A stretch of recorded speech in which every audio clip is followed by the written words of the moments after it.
2024 കേരള സർവകലാശാല യുവജനോത്സവത്തിൽ പങ്കെടുത്ത് വിജയിച്ച വിദ്യാർത്ഥികൾ ഗ്രേസ് മാർക്കിനായി നെട്ടോട്ടമോടുകയാണ്. ഫലം ചാൻസലർ അംഗീകരിക്കാത്തത് മൂലമാണ് പ്രതിസന്ധി ഉണ്ടായത്.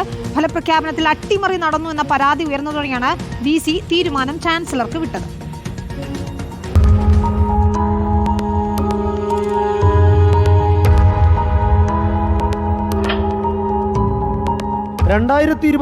യുവജനോത്സവത്തിൽ അരങ്ങിലാടി നേട്ടം കൊയ്ത വിദ്യാർത്ഥികളാണ് മാർക്കിനായി അലഞ്ഞു തിരിയുന്നത്.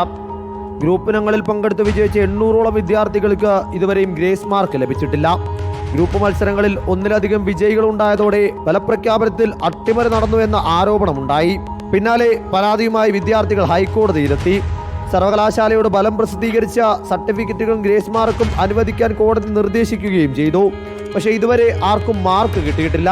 നമ്മൾ ഒരുപാട് കഷ്ടപ്പെട്ടിട്ടുണ്ട്. അതായത് നമ്മുടെ ക്ലാസ്സുകൾ, നമ്മളെ എഫേർട്ടുകൾ, അതായത് പ്രാക്ടീസിന് സമയത്ത് നമ്മൾ ഫിസിക്കലി മെൻ്റലി ഒരുപാട് നമ്മൾ സ്ട്രെയിൻ എടുത്താണ് ഈ പറയുന്ന ഒരു 10 മിനിറ്റ് വഴി നമ്മൾ അത്രമാത്രം കഷ്ടപ്പെട്ടിട്ടുണ്ടായിരുന്നു. നമ്മൾ VC ആയിട്ട് സംസാരിച്ചു, എല്ലാവരും സംസാരിച്ചു. VC പറഞ്ഞൊരു കാര്യം സിൻഡിക്കേറ്റ് തീരുമാനിച്ചതിന് ശേഷം ഒരു തീരുമാനം എടുക്കുക എന്ന് പറഞ്ഞ് സിൻഡിക്കേറ്റ് കൂടി ഇഷ്യൂസ് നടന്നിട്ടില്ല എന്ന് പറഞ്ഞ് സിൻഡിക്കേറ്റ് അത് അപ്രൂവ് ആക്കിയിട്ട് പോലും VC നമുക്ക് മാർക്ക് തന്നിട്ടില്ല. മാർക്ക് രേഖകളുമായി രജിസ്ട്രാർ ഇൻചാർജ് മിനി കാപ്പൻ കഴിഞ്ഞ ദിവസം ഗവർണർക്ക് മുൻപിൽ ഹാജരായിരുന്നു.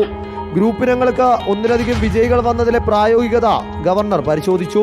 കലോത്സവ നടത്തിപ്പിൽ അട്ടിമറി ഉണ്ടായിട്ടില്ലെന്ന് സർവകലാശാല വിശദീകരിച്ചെങ്കിലും ഗവർണർക്ക് തൃപ്തിയില്ല എന്നാണ് വിവരം. യൂണിവേഴ്സിറ്റി സൈഡിൽ നമുക്ക് മാർക്ക് കൊടുക്കണം. അതായത് ലീഗലി ഇതിനൊരു പ്രശ്നമോ ഇല്ല, ഇഷ്യൂസും കാര്യങ്ങളും, അതായത് അലിഗേഷൻസ് നടന്നിട്ടില്ല. സ്കോർ കാർഡ് ഉൾപ്പെടെയുള്ള കാര്യങ്ങളെല്ലാം വന്ന് ഈ പറയുന്ന നമുക്ക് ചാൻസലർ ഓഫീസിൽ സബ്മിറ്റ് ചെയ്ത് അതായത് യൂണിവേഴ്സിറ്റി നമുക്ക് പ്രോപ്പർലി നമുക്ക് സപ്പോർട്ട് ആവുന്ന രീതിക്കാണ് സംസാരിച്ചത്. പക്ഷേ ചാൻസലർ ഓഫീസ്, അതായത് ചാൻസലർ സൈഡിൽ നിന്ന് ഇതുവരെയ്ക്ക് ഒരു തീരുമാനം നമുക്ക് ഉണ്ടായിട്ടില്ല. കോടതി വിധിയുടെ പശ്ചാത്തലത്തിൽ വ്യക്തിഗത മത്സര വിജയികളുടെ ഫലം പ്രഖ്യാപിച്ചിരുന്നു.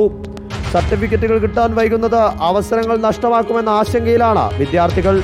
റിപ്പോർട്ടർ ഗോപാൽ ശിലാസലൽ, ഇൻ റിപ്പോർട്ടർ, തിരുവനന്തപുരം.